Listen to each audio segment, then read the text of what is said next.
ನೋಡಿ 16, 17 ವಿವಾಹ ಪಂಚಮಿ ಇದೆ. ವಿವಾಹ ಪಂಚಮಿ ಅಂದರೆ ಮದುವೆ ಆಗುವಂಥ ದಿನ.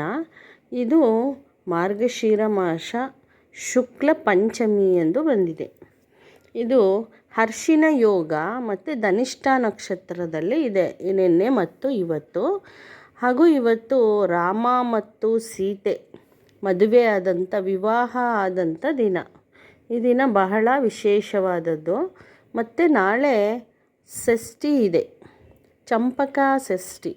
ಮತ್ತು ಈ ದಿನ ಯಾರು ನಾಗರಕಲ್ಲಿಗೆ ಹಾಲೆರೆದು ತಮ್ಮ ಕೋರಿಕೆಗಳನ್ನು ಸಂಕಲ್ಪ ಮಾಡಿಕೊಂಡು ಹಾಲೆರೆಯೋದು ಮತ್ತು ಪೂಜೆ ಮಾಡೋದು, ನೈವೇದ್ಯ ಮಾಡೋದ್ರಿಂದ ನಿಮಗೆ ಮತ್ತು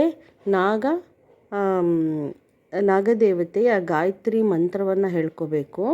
ಮತ್ತು ಗಾಯತ್ರಿ ಮಂತ್ರವನ್ನು ಹೇಳ್ಕೋಬೇಕು ನೀವು. ಈ ದಿನ ಗಾಯತ್ರಿ ಮಂತ್ರ ಹೇಳ್ಕೊಂಡು ನೀವು ಸಂಜೆ ಹುತ್ತಕ್ಕೆ ಹಾಲೆರಿಬೇಕು ಮತ್ತು ನಾಗಕಲ್ಲಿಗೆ ನೀವು ಹಾಲೆರಿಬೇಕು. ಮಂತ್ರ ಹೀಗಿದೆ ನೋಡಿ: ಓಂ ಭೂರ್ಭುವಸ್ವಃ ತಸ್ಸವಿತುರ್ವರೆಣ್ಯಂ ಭರ್ಗೋ ದೇವಸ್ಯ ಧೀಮಹಿ ಧಿಯೋ ಯೋ ನಃ ಪ್ರಚೋದಯಾತ್. ಇದನ್ನು ನೀವು ಒಂದು ಮಾಲೆ ಹೇಳ್ಕೋಬೋದು. ತುಳಸಿ ಮಣಿನ ತಗೊಂಡು ನೀವು ಒಂದು ಮಾಲೆ ಹೇಳ್ಕೊಳ್ಳಿ. ಈ ಮಂತ್ರನ ನಿಮ್ಮ ಸಂಕಲ್ಪ ಪೂರ್ವಕವಾಗಿ ಸಂಕಲ್ಪ ಮಾಡ್ಕೊಳ್ಳಿ.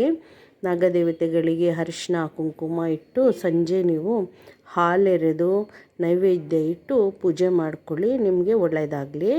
ಮತ್ತು ಮಂತ್ರನ ನಾನು 2-3 ಬಾರಿ ಹೇಳ್ತೀನಿ.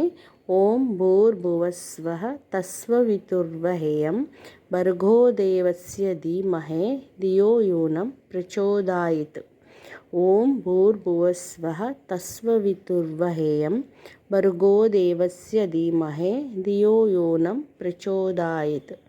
ಓಂ ಭೂರ್ಭುವಸ್ವಃ ತಸ್ಸವಿತುರ್ವರೆಣ್ಯಂ ಭರ್ಗೋ ದೇವಸ್ಯ ಧೀಮಹಿ ಧಿಯೋ ಯೋ ನಃ ಪ್ರಚೋದಯಾತ್. ಓಂ ಭೂರ್ಭುವಸ್ವಃ ತಸ್ಸವಿತುರ್ವರೆಣ್ಯಂ ಭರ್ಗೋ ದೇವಸ್ಯ ಧೀಮಹಿ ಧಿಯೋ ಯೋ ನಃ ಪ್ರಚೋದಯಾತ್. ಇದನ್ನು ನೀವು ಒಂದು ಮಾಲೆ ತಪ್ಪದೆ ಹೇಳ್ಕೊಳ್ಳಿ. 10 ನಿಮಿಷ ಇದನ್ನು ಕೇಳಿ, ನಿಮಗೆಲ್ಲ ಒಳ್ಳೆಯದಾಗುತ್ತೆ. ವಿಶೇಷವಾಗಿ ಯಾರಿಗೆ ನಾಗದೋಷ ಇದೆ ಅಂಥವರು ಇದನ್ನು ಹೇಳ್ಕೊಳ್ಬೇಕಾಗಿದೆ.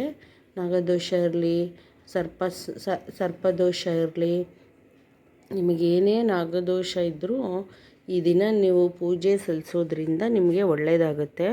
ಎಲ್ಲ ದೋಷ ಎಲ್ಲ ನಿವಾರಣೆ ಆಗುತ್ತೆ.